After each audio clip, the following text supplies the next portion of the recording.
So I'm recording the sessions so that I can send everybody a copy afterwards. And Great. also, Thank you. Actually, can everybody mute themselves at this point, please? Can you all find your mute buttons? There's various housekeeping, Zoom sort of housekeeping things we'll do first. That's right. So yes, because if you're not muted, then there's back echo, and so it helps to mute.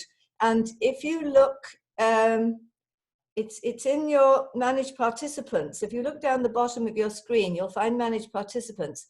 And in that, you'll find a setting where you can raise a hand.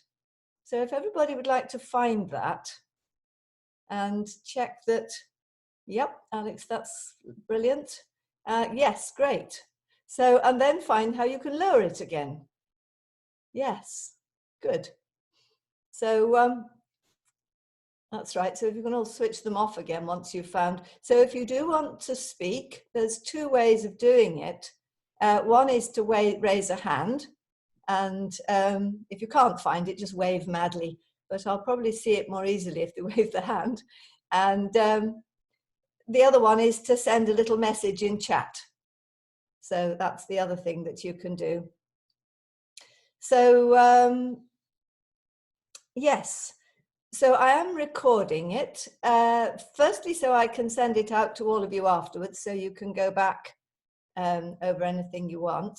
And also because I'd like to put it afterwards on my website and onto my publisher's website, so that people who weren't here and who didn't find out about it can actually catch up, because I think there's a lot of teachers who are wanting this. So is everybody comfortable with being on a recording that is actually going to be going out? Great, thank you. Is anyone not comfortable? Raise your hand. No, fantastic, good. Thank you everybody for that. Good. So the other little housekeeping thing is, because we're on a free Zoom setting, which is the one that if you're already using Zoom, you're probably using, and if you're not using Zoom yet, it's probably the one you'll sign up to.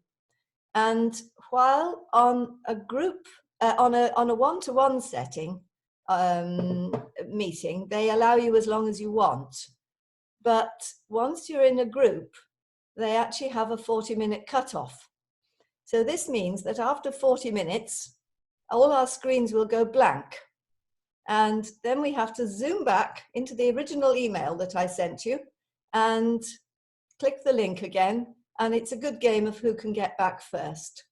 So, I did think about doing the full professional Zoom before we did this meeting. And I thought, no, I think we all need the free Zoom experience, because that's probably what most of us will be working with. And I'm still doing that with my groups, and it's fine, it's working fine. At some point I'll splash out on the full Zoom, but the current economic climate and all that. So we're going to go through, I'll talk through very quickly what I'm going to cover, and then we'll start in on it. So first I'll tell you who I am and why I'm doing this, or what my back interest is in this is. We'll then cover how to use Zoom. Quick show of hands, just wave at me if you haven't used Zoom before. Yep, Iffy, thank you. Yeah, good. So I'll go through it. And is anyone really, really proficient in Zoom? Nope. But if anyone has things to share, this is the 4th time I've run this group, and each time somebody's come out with another bit that we all need. So my Zoom presentation is getting longer and longer as we fill in the blanks of what we need to know. So if anyone feels there's something else we need, then please do share it. I'll talk through how to record sessions on Zoom, how to set up for a lesson on Zoom, how to start an online lesson, general principles of online work, and then we'll talk about the one that's really dear to my heart, which is how to resonate with the pupil online, how to actually make a real connection across the ether.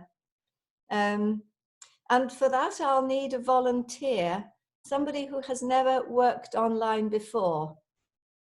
Yeah, Helene, thank you. You were fastest with the hand there. Great. We'll talk through what work you can do online and how to get your pupils to make the leap to online work and how to get them to pay, and a quick trawl through any legal stuff. And then I'll talk about where we can all go from there. Okay, so who am I?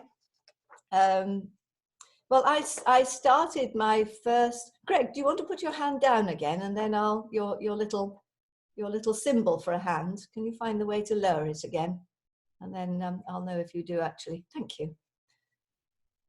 So I started my first Alexander lessons in 1983 because I was doing a PhD and cracking up, and the result was that I left science and trained. Took 3 years. I had 3 years of individual lessons first and then trained. And during those 6 years, nobody ever taught me how to work on myself. I had really beautiful hands-on all the time on chair work and table work, where both in my first lessons and in my training course, we only did hands-on work and we only did chair work and table work. So I then finished the training and started to practice, and it was all going very well.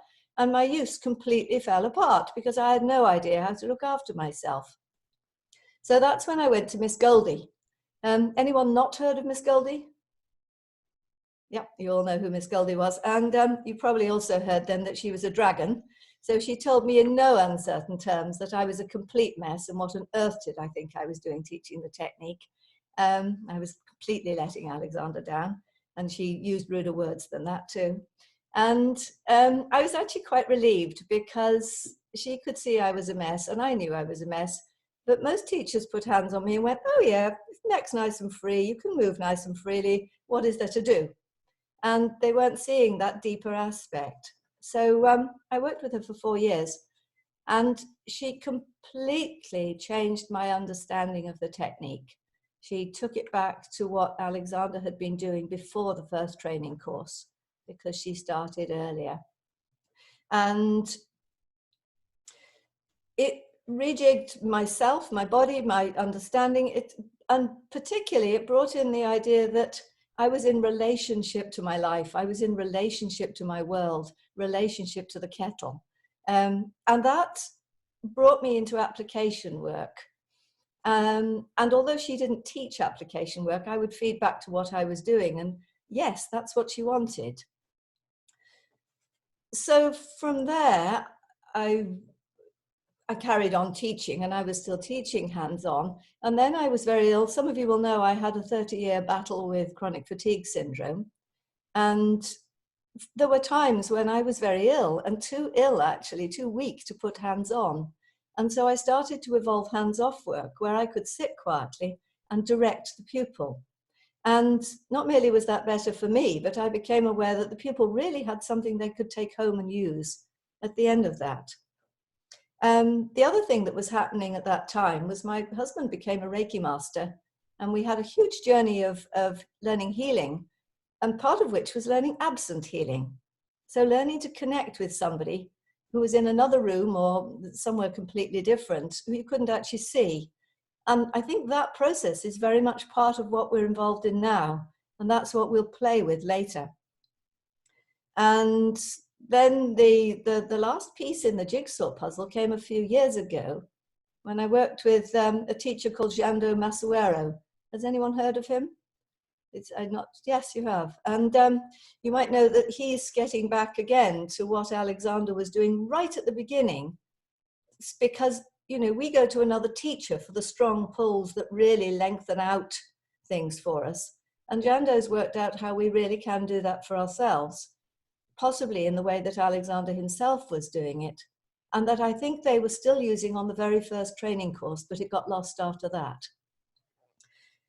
So, which is wonderful for me because I live in the west of Ireland. I don't have easy access to another teacher. And I feel now I've got the whole picture of how to care for myself at last. So I've done a book on all this. And I've been writing it furiously for the last few years, and I finally got it to the publisher at the end of February, and they were just about to start the production work on it, and this crisis happened, and they've pulled the plug on me. Hello, Shelley, can you mute yourself again, please? You've come off mute. Yeah. Thanks. Yes, so that's on hold for the moment, but I have lots of techniques to share of how to work off without hands, and that apply to online work. So, okay, that's me. Let's start on how to use Zoom. The first thing for those who haven't used Zoom before is you have to go onto their website, zoom.com or whatever it is, and sign yourself up for a free account. And once you're in there, there's actually all sorts of settings, and I don't know whether everybody's discovered these. If you go into your account and you have to press on the bar that says meetings. By the way, I'll send all my notes out to you afterwards, so that again, you've got it all written down. You don't have to take notes. So there's a bar that says meetings, and if you press on that, then you get into your settings and user management and room management, and there's all sorts of things in there. So I'd encourage you to go in there and have a look at what there is, because I've only just touched the tip of the iceberg on it, really. You can schedule a meeting on the app and it will notify your pupil. To start with, they will send out a different room number link every time. And I have been cutting and pasting the link into an email so that I stay with one email link, one room link, like I did for all you. Somebody told me yesterday, you can go into Zoom and change that so that you actually stabilize your room number. So I hadn't yet discovered how to do that. And it's very easy for pupils. You've probably discovered how easy it was yourself this morning. You just click on the link in the email and you're in. People who are on phones have to sign it, have to download the app. On laptops and PCs, I don't think they do. I always encourage pupils to try out the link beforehand, just to check that it works. And but if you do that, then you have to give them a free time when they can do that so that they don't burst in on a session.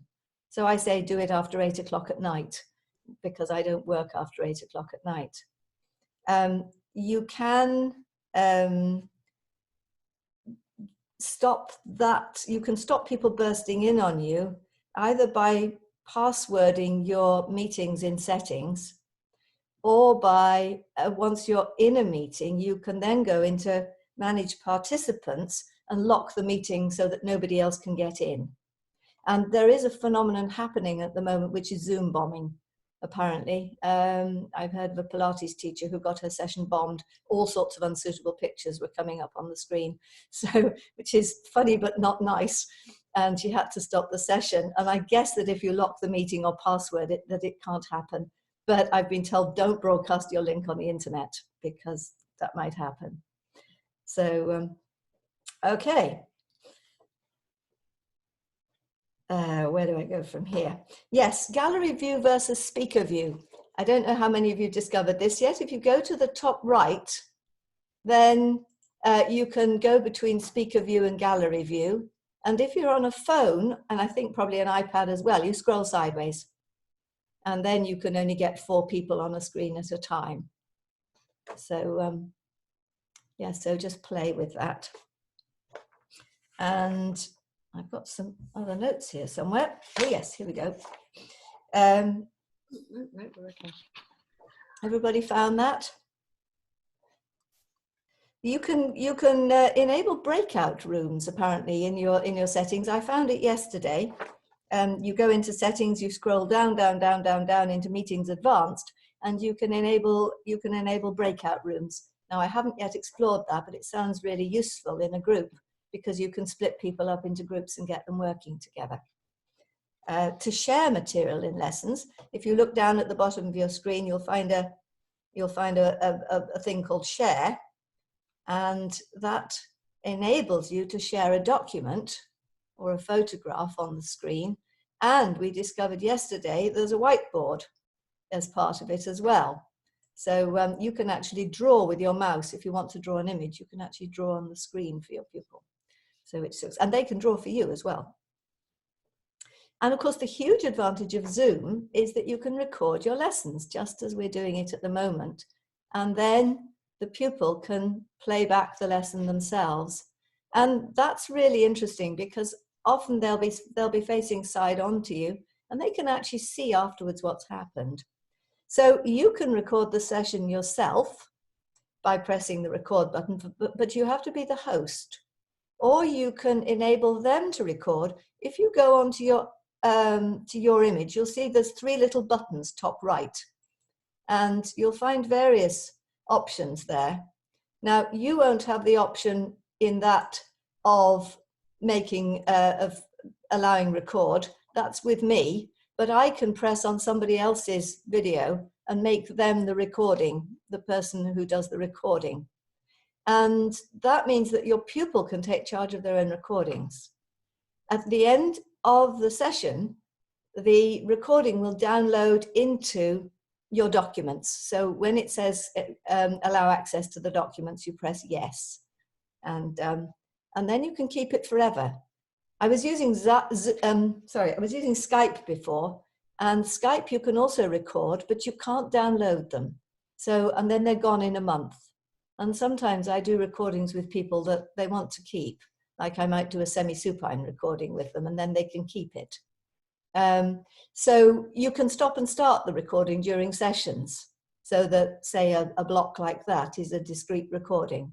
And that's, again, I find a very useful thing, that I can give them little recordings that they can play for themselves at home of what we've done in the session. The record button is only on PCs and laptops. If you're working from a phone or an iPad, you have to actually sign up for the full paying Zoom to get that, because then it downloads onto cloud. And so that's only available on laptops and PCs for free. Any questions so far? Or anybody want to comment? Nope, jolly good. Oh yes, Kieran. Yes. Yes. Just about the recording. So there was one thing I wanted to clarify and one thing I can't hear you very clearly. Can you come closer to your microphone? Sure. About the recording. So did I hear correct? Firstly, did I hear correctly? Only the host can record? No, I'm still not hearing you. Perhaps you could write your question in chat, and then we could we can catch you.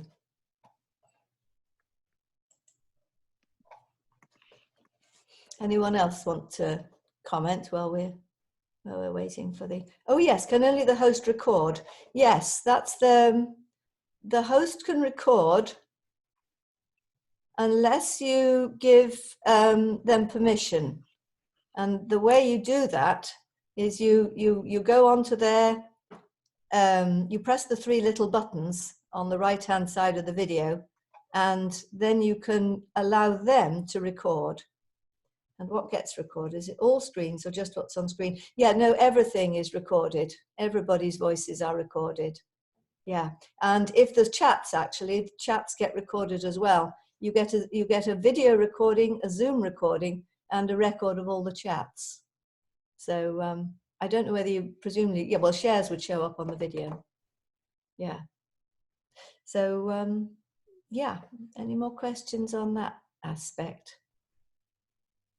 Nope. Okay, let's talk about setting up for the lesson then. Is the video recording of all screens at once? Yes, what you're seeing on the screen now is what we'll show on the recording.